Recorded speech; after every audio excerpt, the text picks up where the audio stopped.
Hi, and welcome to Black on the Mat, the space where culture, community, and yoga intersect through our lived experiences. We're your host. I'm Danielle. And I'm Seisha. Join us on this journey to bring representation and shed light on often overlooked stories on the yoga mat. We're creating an accessible roadmap into yoga for Black people, building a community in this predominantly white space.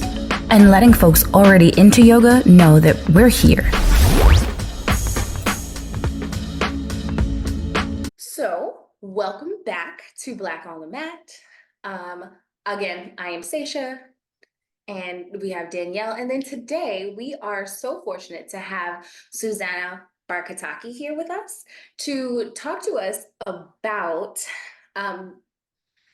honestly, so many things. But our topic for today is cultural appropriation versus appreciation and finding balance in the yoga and wellness spaces. And Susanna is an expert in this space and has been building and fighting and creating the space for years. And so we are just honored to have her here today. Susanna, please tell us more about you and how you got into this. Yeah, and thank you so much for having me here and for everyone who's listening. I feel really excited and grateful that you're creating this space. I feel like I kind of, when I look back at my life, like everything just lined up, right, for me to do the work that I do. So I am an immigrant. I'm mixed. My mom is white, my dad is Indian, and I was born in the UK in England. And we moved to the United States to escape discrimination against mixed and Pakistani and Indian families. So I grew up in this world of like separation, right? And we thought, oh, we're coming to the US. It's going to be, I mean, I was a kid, so I don't think I was really thinking about it. My parents were, and it wasn't like, the American dream that we all hoped it would be. It was still a lot of fighting, a lot of discrimination. I was reflecting on this with my kiddo recently because I have a child who's having a very different educational experience than I did. But I wanted to take, like AP English or, honors bio or whatever. And my counselor, I remember saying like, oh, you can take shop and home ec. Those are the classes for your kind of person or your type of person. I had the same experience. I don't know if we grew up around the same time, but I had the exact same experience. Yeah.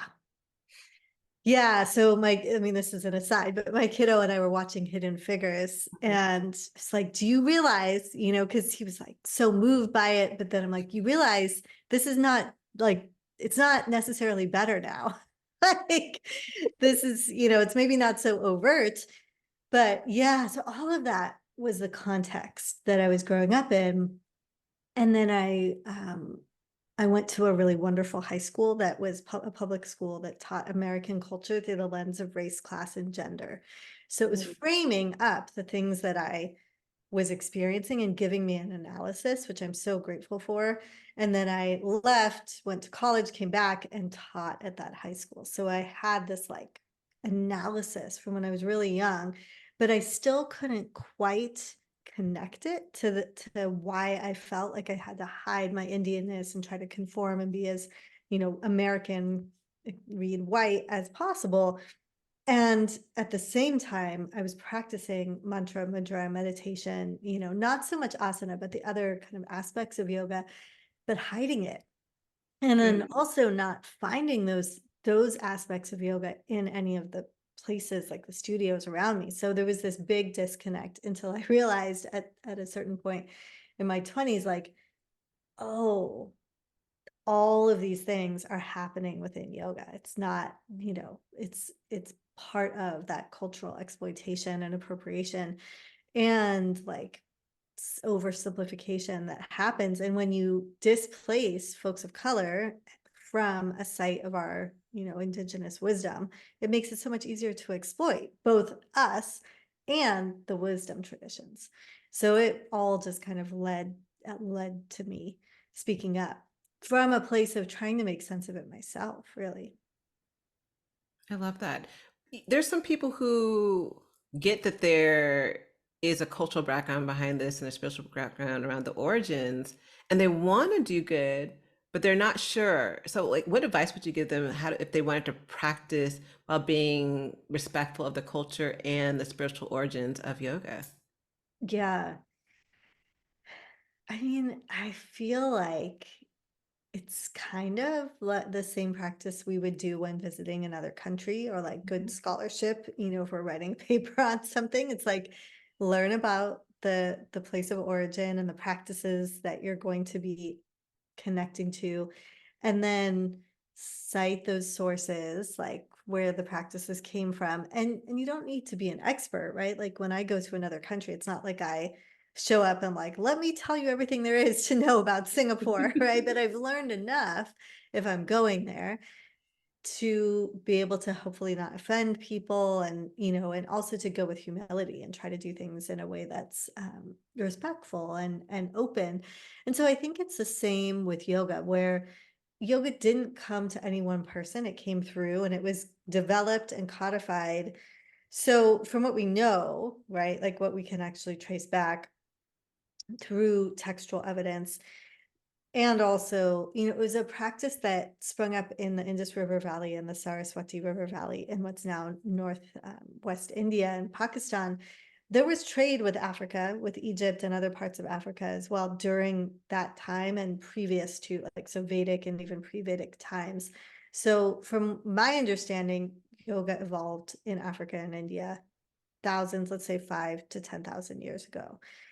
If you look at Western dating, they'll say we can actually pinpoint it to around 2,500 years ago.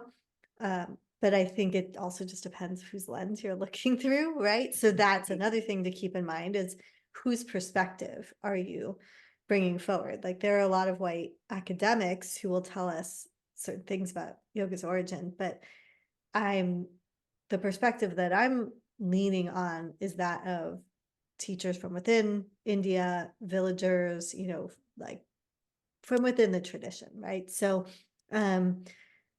bringing that like critical eye, and then coming with respect and citing sources. I think those are the main things I would say. And practicing all of yoga, like knowing you don't have to practice, but at least just know that it's not just asana, it's not just a physical practice or just a fitness practice. And I love that in your videos, like you're like, this is yoga and that's yoga. And like people don't realize all these different things is yoga. It's not just, being in a core class. And so I think that you do a really good job of helping us understand that different things are yoga that we didn't think are yoga. I think at the same time, I think people, and I'll even say myself, because I want to be, as an African American, I'm so wanting to be respectful of other cultures because I know what it feels like not to have your culture respected. Yeah. Like, where do you draw the line between appropriation and appreciation? Yeah. Yeah, I mean, I think it's very tricky, especially when, like, in the framing and the school of thought that I'm in is one that holds up. And for folks who are listening and can't like see what I'm doing, I'm holding one hand up. So on one hand, it's like we're honoring the roots of yoga, and on the other hand, we're connecting to the folks who need these practices most, right? So centering social justice, racial justice, gender, bodily autonomy, trauma-informed practices, recovery practices. Like there's so many, bringing health and well-being to the folks who are disproportionately impacted by health issues that are, killing our communities, right? Like Black and South Asian folks and brown folks in general, I think are 70% more likely to have diabetes or heart attacks, things that are essentially preventable, or at least diminishable health concerns. And yoga can impact all of these things. Like there's research-backed benefits that exist that show how impactful yoga is. And so it's tricky because when we're holding both of those things, I do think there's aspects of yoga's roots that aren't actually so helpful, like caste-based oppression, right? And caste is sort of like it's not exactly equivalent to racial bias and racism, but it's very similar. It's a system of power and oppression that Mhm. disprivileges some and benefits others, So that we're not bringing forward, right? Patriarchy, we're not bringing forward. We don't want those things. And so I see the conundrum for a lot of folks is like, well, how do I know? Like, what can I bring? What can I not? And I think ultimately it's really about critical thinking and cultural care, right? So care for the culture and then think critically about the communities that you're in or the communities you serve and bring forward what makes sense. And I think also when in doubt, it's like look to the folks who are teaching on these things. So what's great is there's now a lot of folks, like South Asian folks, that are saying like, hey, this is how you appreciate and not appropriate, and I created a kind of structure or system, like if appropriation is power imbalance, one, and harm, two, right? So in meaning someone from dominant culture is harming either the culture or the people, then we can flip those and go for power equalizing, and then the opposite of harm, like care, right? So it's anyone, no matter who they are, can use that analysis to be like, oh, is there a power imbalance here? And am I causing harm? Or how can I cause more or create more healing, right? And so we can move from appropriation to appreciation. And there's many, many people to learn from. And that is part of the reason why, we started talking in the first place. That level of representation that that you provide, that like these creators and yoga teachers from Southeast Asian cultures and Black yoga teachers bringing our voices here to the public scene, like understand there's more to this than, like you said, than the asanas. That oh yeah, just power yoga. Go to power hot yoga at 6 a.m. every day with all of the people that look like you and we'll all shop at the same places. Like that's not Yeah. all that yoga is. And so you kind of already addressed it here. But I would love to know more about why you fully believe that like representation is important, not just in yoga classes, but also in marketing and leadership. Yeah. Yeah. I mean, something in what you said made me reflect on part of why I was able to speak up and do the work that I did. And I was doing it probably around like 2010 through 2015 before I had an article that like kind of caught the consciousness. Honestly, was because Diane Bondi was doing what Diane Bondi was doing, right? Faith Hunter and Chelsea Jackson Roberts. So it's like Black women who are leading the way with sharing about yoga and its benefits for themselves and for everyone, but also in many cases, particularly for Black communities, right? And so I think that's a really important part of what often gets missed when we're talking about like the Black and brown, the need for Black and brown leadership is so intersectional, and it has been so intersectional actually, and there has been so much like dependence or reliance on that leadership without giving credit to it. And so that for me feels huge. Like for one thing, part of why I could speak up is because even though I'm not Black, right, I was like, oh, women of color are doing this, so I can do this. And I know that I've been that now for some other folks where it's like, oh, I can say these things, I can make these connections, I can, whatever it is, right? And so I can do this. And I feel like that alone is reason enough. Like one is just if we want to, right? Like if that's a choice that we're making in a leadership place we want to take, then great. But also because, yoga, the statistics are so like appalling to me. I think the statistics are something like yoga teachers it's 70% or 72% white folks. I think it's 9% Black folks, maybe, or maybe 7. I'll look it up in a second so I can give you the exact statistics, but it's low, right? Then Latina folks, then Asian folks, and all together, folks of color are less than 20%. So this is a practice that comes from folks of color and has been practiced by them for thousands of years, right? Codified, organized. It's a science, it's a philosophy, it's an ethical, principles for how to live. And then here we are, like, what happened there, right? So I also think that's part of why it's important, is like a reclamation that's also a creating anew, but bringing forward the voices that haven't been represented. And then the last piece is what I talked about with, like, if we don't see people like us doing things that are healthy and promoting well-being, it's hard to imagine ourselves doing those things. And there are so many barriers to well-being. I don't think it's an accident. I think systemic oppression wants us to not be well, and so it's also like it's a radical act to be like, hey, I'm not someone who is marginalized, but I'm going to choose to center my own well-being and then to show up and share that with others. Yeah. There's something you were saying that reminded me of Trisha Hersey. I might be saying her last name wrong, but Rest is Resistance. And it's revolutionary, but they want us to be on drugs because it, feeds pharma and all these different things. And yoga is part of our culture. It's part of our history, and it's how our ancestors healed. But there's such a divide, and like even talking about the divide when you were talking about South South Asians as well as blacks or black and brown people in America. How do we bridge that gap into those communities? Yeah.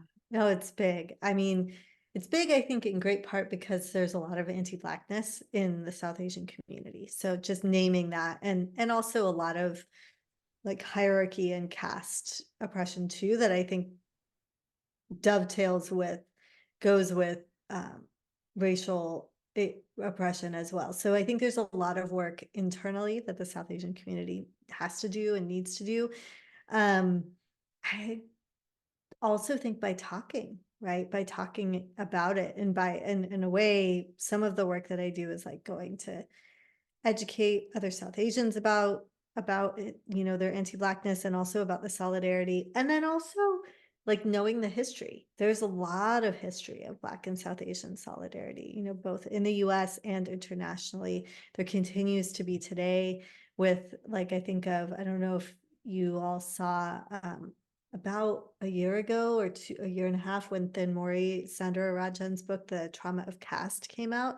Dr. Cornell West was really supporting Thinmori with her work, right? And they did a number of workshops and seminars on the necessity of ending caste discrimination, just like we need to end racial discrimination. And so I thought, wow, this is a current day example of what was happening in some parts of South Africa, with like Indian leadership that was supporting the ending of discrimination of all people of color. Now, there were certain prominent figures like Gandhi who didn't advocate for that, right? So there's been both historically and of course currently too. And then just having the conversations, like us talking, I think there's a lot of people who want to have the conversation but haven't been able to, or haven't found a place to have it. Yeah, I'm curious what either of you think about that as well. I mean, I guess I feel like I just couldn't agree more. Have the conversation. And I also know that I'm just that kind of person. Like, I don't know if it's the New York in me or what. Like, I'm just like, well, what do you mean? Let's chat about it. Why do you feel that way? How can we? And like, that's aggressive. And I know a lot of people can't do that. But yeah, like sometimes you really have to make it uncomfortable. When we talk about the other things, patriarchy, racism, things that are here, based in America to start, when we're talking to the people that are in their 80s, yeah, it's gonna be a little uncomfortable. It's gonna be aggressive. And like, we talk about it as brown people going into a really white yoga class, we make it uncomfortable. So you know what? If I'm gonna make it uncomfortable with my face, I'm definitely gonna make it uncomfortable with my words. We're gonna do this on purpose. Yeah. Like, Sometimes you need to do that. I feel like I grew up feeling like I was born to be the change maker. And so I was the kid who was like in first grade going to teach him, like, I have freedom of speech. I have freedom to go wherever I want to go. Yeah, I was that pain in the ass child. But I was the one who knew my rights. And I'm like, no. And like, you can't beat me because it's against the law. I had a voice until the school system, my parents and society was like, no, you're not supposed to have a voice. And I Mm. think through the work that I'm doing and that we're all doing, I'm using that voice to be able to say, hey, this is for us, by us. This is a FUBU moment for us, by us. And, but we don't know it. So my goal in life is to wake us up. Yeah, that's so powerful. Yeah. And there's so much to be woken up to, right? When you realize, like, oh, this actually is, it's our birthright and our heritage and has been part of our practices, in various ways for generations. And that feeling, I think the more we can create that, the more powerful it's going to be. And that's also the core for me, is like to not get stuck on, oh, who created yoga first? Like, I actually don't think it matters, right? Like, and if we want to say like Africa, everything came from Africa first. So I don't think it hurts anyone to be like, wherever it came from, right? It doesn't, that's not the essential point. I think the essential point is like, our cultures developed this practice, Mhm. and we can honor that development in Africa and in India, and neither takes away from the other. And here we are, right? So what are we going to do with these liberatory practices? How are we going to move them forward? Absolutely. Like I agree that it's kind of like language. Sure, we can say a lot of languages are based in Latin, but then all of them have branched out. You're not being offensive by speaking one way or another. You have to speak to the people around you for things to be developed the way yoga was developed in these different places. And I think you bring us to a nice space here. So like when you come to the concept of like yogic principles like ahimsa and satya, like what would you say, or I should say, how would you say that we can use those principles to also support this connection, that bridge and heal the divides in their community? Yeah, I mean, honestly, my favorite thing to teach on and think about and practice really are the yamas and niyamas, like the ethics of yoga. My main teacher, Shankarji in Bihar, said to me, like, you need to go back home, because I was living in India for a while, working in a school there and learning with him. He's like, you need to go back to the US and take yoga philosophy. That is what is missing in the West and what people need. And you're also like good at explaining it and talking about, so he's like, just go and teach and share. And at the time, I was a teacher, a high school teacher, but I was practicing with yogic ethics like ahimsa, non-harm, or satya, truthfulness, in my own life. And so what I did when he said that was I just came back and I kept practicing. And what happened was groups of people, like friends and colleagues, would kind of want to learn more. So it just organically turned into like, hey, can we learn more? Can we practice together? So we'd meet every week and talk about the yamas, the niyamas, pick like one or two per week and explore them in our lives, and also do a practice. And that, I think, is the best way in, really, is to just live with them, to practice with them, to explore them, and to explore them in our own lives, but also in relationships. And then, like, I think of ahimsa really so clearly, right? Non-harm. The invitation is not just to not harm ourselves, which is a tall order, actually, like when I really think about it, or our people in our lives, but to interrupt unjust systems that cause harm, right? So right there, we're at social justice, we're at community care. And for some people, that part of ahimsa might look like service. That might look like, community engagement or volunteering. For other people, that part of ahimsa might look like activism or organizing. It's going to be different the way we each manifest or interpret it and then live into it. And that's okay. It's not like there's one way to do these. They're very broad for a reason. And that that lived experience of deep practice is, I think, the key.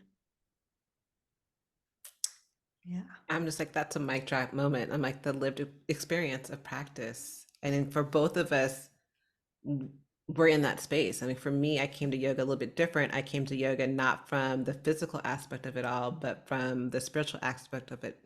Since I do Kundalini yoga, so for me, it became this, how can I live this?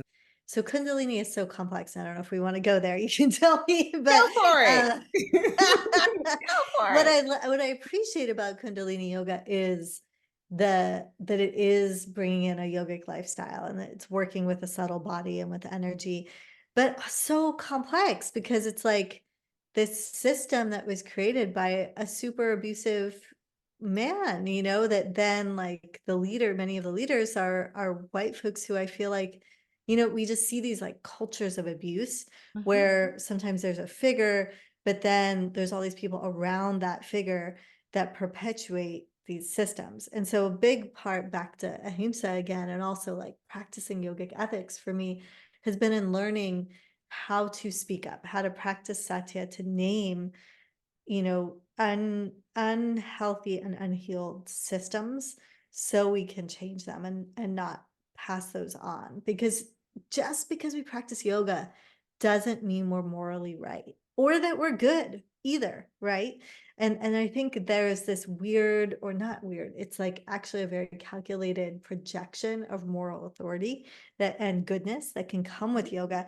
But yoga can be used like anything to heal or to harm. And so Kundalini is fascinating to me because I actually think the practices themselves can be so beneficial, but so much of the culture around it has been so harmful.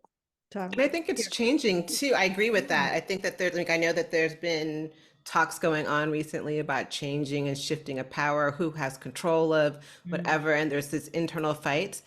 I'm grateful I didn't start Kundalini knowing about Yogi Bhajan. I didn't know who he was. It wasn't until I was teaching him, like, who that? I'm like, Yeah. oh, okay. I'm like, so he's not connected to my practice. I think if I did, as a person who is, has dealt with sexual molestation, I don't think I would have done the practice. But at the Yeah. same time, I discovered Kundalini in Bali, where there was this open feeling, it was love. And Station, I've talked about this. I came back to America ready to practice this practice. And it was a bunch of white women all dressed in white in their head wraps, and they had everything on. And I came in with my little pink mat and I was all happy. Like, who are you? Hip hop's down the way. You're not in the right class. And it was so uninviting. And it wasn't until I found a Black and Brown community that practices Kundalini that I felt like, oh, okay. And that I was like this, and it felt like when I first finally got into it, felt like I had awakened to my practice, my spiritual home, my yoga. But you have to get past all of the appropriations, the feelings that feels that it has to be this way, you have to look that way. Even you have to buy $300 pants oh and yeah, outfits and all the stuff. we talked about that. And even wrapping the head, like I wrap my head out of part of it out of respect, but also for me, when I don't, I get headaches. So I do it for that, but I still have this thing like, am I trying to be something because I wrapped my head? Am I trying to look a certain way because I practice Kundalini? And so I kind of bob and weave. And I love what you were saying before is like, are you doing harm? Yeah. Ask yourself those questions. Yeah. Yeah. And I'm also just thinking like how much we've had to tolerate as people of color, particularly, it was good enough, or it was sort of good. So I put up with all the everything else because I really wanted to learn. And like how nice it will be when it's like, it's not like that. Like you can wrap your head, you cannot wrap your head, you can do what you want, you can have the pink mat, you can do it, and it just feels good and it's really welcoming. Like I do think there's pockets and spaces and moments of that, but it's not the majority. Yes, we do have to deal with that. And like, I've definitely been to studios where I was like, well, I mean, the physical movements were here, but that was it. Even though you've got a big old Buddha and a set of flags and all this other stuff. Like, I'm glad you went ham at TJ Maxx, but like, you didn't actually do anything here to create a spiritual space. So like, and being that we know these cult situations have happened and these unfortunate, like huge just using of people and like your community and things like that. And like honestly, like basically people faking the funk, right? Like Yeah. Yeah. how does a new yogi or somebody just trying to get to the mat identify a little bit more of that space? Like, how do I know, oh, I just walked into someplace fake? Yeah. Yeah, I think this is so important. And actually, I'm working on my second book, and there's a section around finding teachers, right? And understanding how to be discerning about those teachers or those communities. I do think, you know, for me, it's been a process. Like I've had to learn to trust my body, trust my gut, right? Like if I feel like a space feels off, then it probably is, right? So that's one. But also, it's hard if you're new and you're not really sure, new to yoga also, and new to a space and the practices there. It's like hard to know what is authentic, what isn't. And so for me, a lot of what I'll do is take someone I trust, it could be like good friend or partner, or even like I have a good relationship with my mom. So I remember when I first went to see Thich Nhat Hanh, and I was like, okay, I'm gonna get a little deeper in his community, but I want to make sure this isn't a cult. I had my mom come with me to a talk that he gave, and she's like, I couldn't really hear much because he has this very light voice. I couldn't hear much of what he said, but what I did hear seems fine. I think you're gonna be okay. You know what I mean? It was very helpful to have that second opinion of someone that I trusted. And then also I could say, hey, keep an eye on me. And if it seems like this is good for me or not, or if I'm heading in a Mhm. direction where I'm like doubting myself or whatever. So I look for that. I look for, do I feel better in the space? Like, or am I finding that internal chatter or like critical self-talk is higher in the space? Because for me, like again, it's a yoga teacher who just cues the poses. If I'm in an asana class, that's like good enough. What I really want personally, even still, right, even though I've been practicing for 20 years and I teach all this stuff, I want to hear from that teacher, trust your own body. Don't compare what you're doing with yourself or anyone else in the room. Like cry, scream, breathe, fart, whatever, let it out. Like I want to hear all those things actually every time I go. Like if I'm not hearing it, I have to tell myself.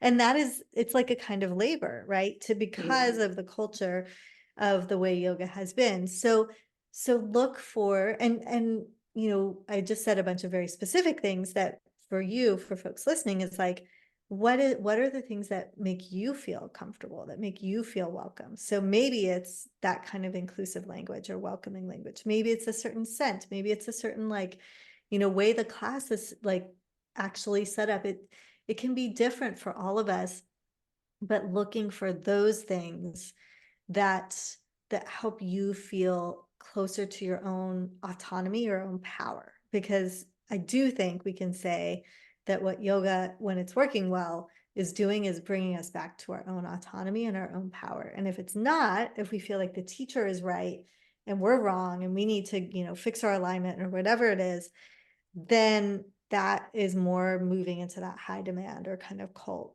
like environment of a leader with power over versus shared power.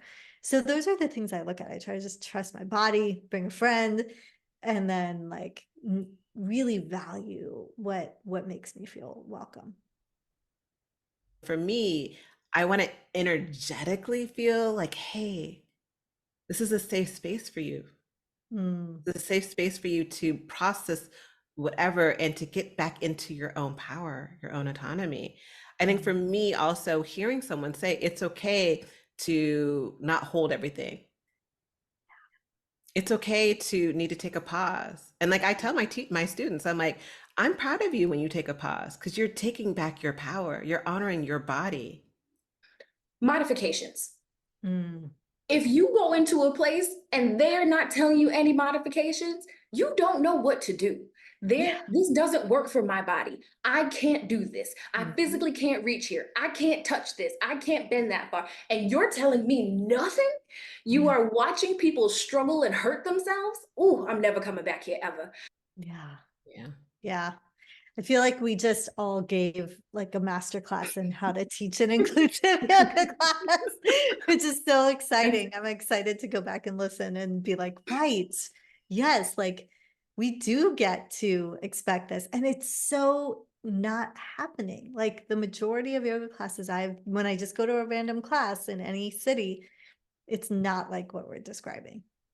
Because they think it's supposed to be a certain way. You're supposed to have these high end pants on, and you're supposed to have your hair a certain way. You're supposed to have the certain mat, and this is the way. This is what social media has said. Like I remember looking at one of your posts, and you were flipping through TikTok, and this is what I was just like, oh my god.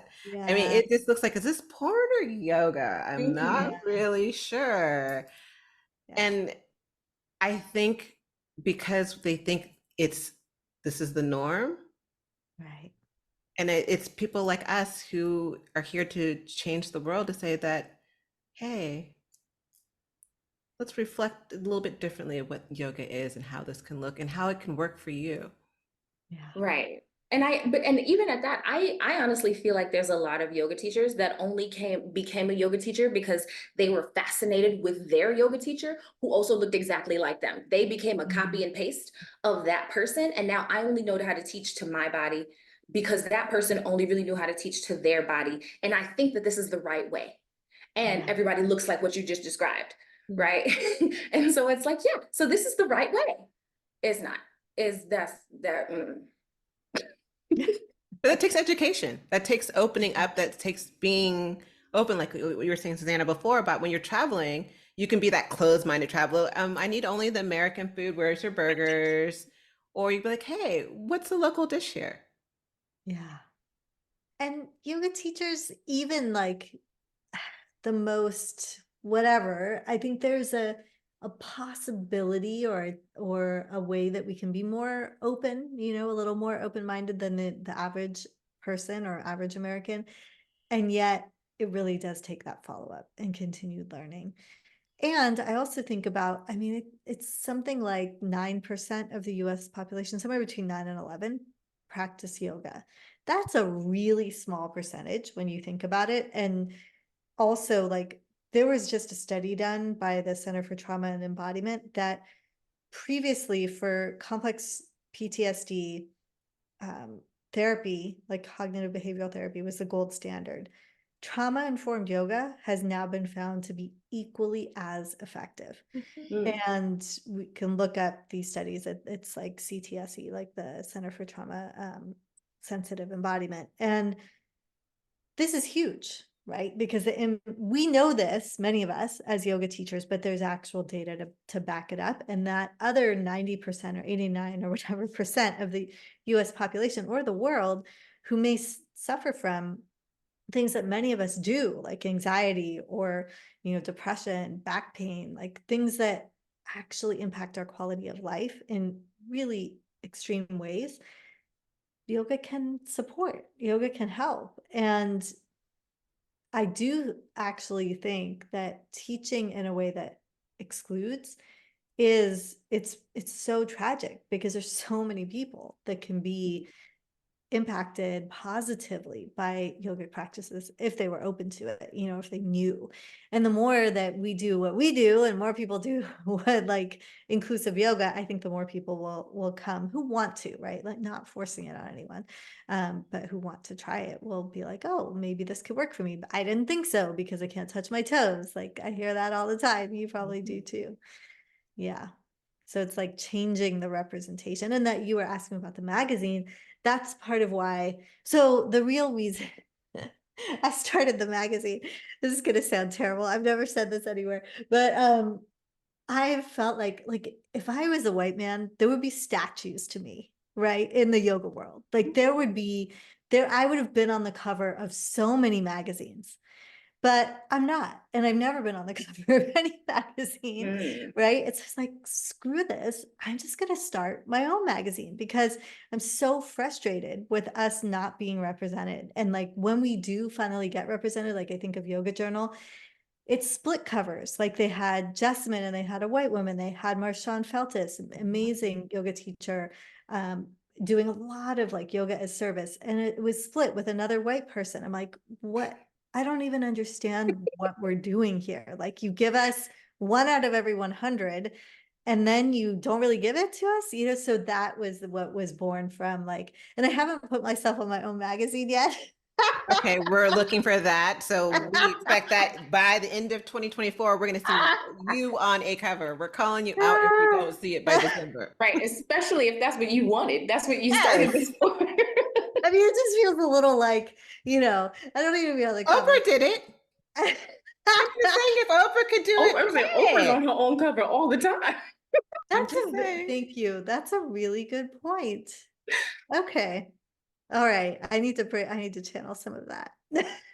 Right. And I mean, honestly, the concept of I feel like they do things like that again to keep white people comfortable. Yeah. I just in case you thought somebody was creeping in, I want you to make sure you know, no, no, no, no, you still got the power in this space. There, we're still framed for you.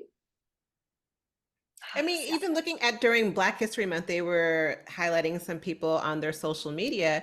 In the comments, I had to stop looking at the comments because I started getting hot. There people are saying DIE is killing the game, you know, skills over color. Because they were talking about, you know, you're highlighting the Black experience as a yoga teacher. And people were like, well, this shouldn't matter. Your color shouldn't matter. Like she's just insecure. And I'm like, no, we are teachers of color who people come to our class and we're like, oh, you're the teacher? Mm. Are you sure you're supposed to be teaching? You're not blonde. What happened to Karen? Yeah. Right.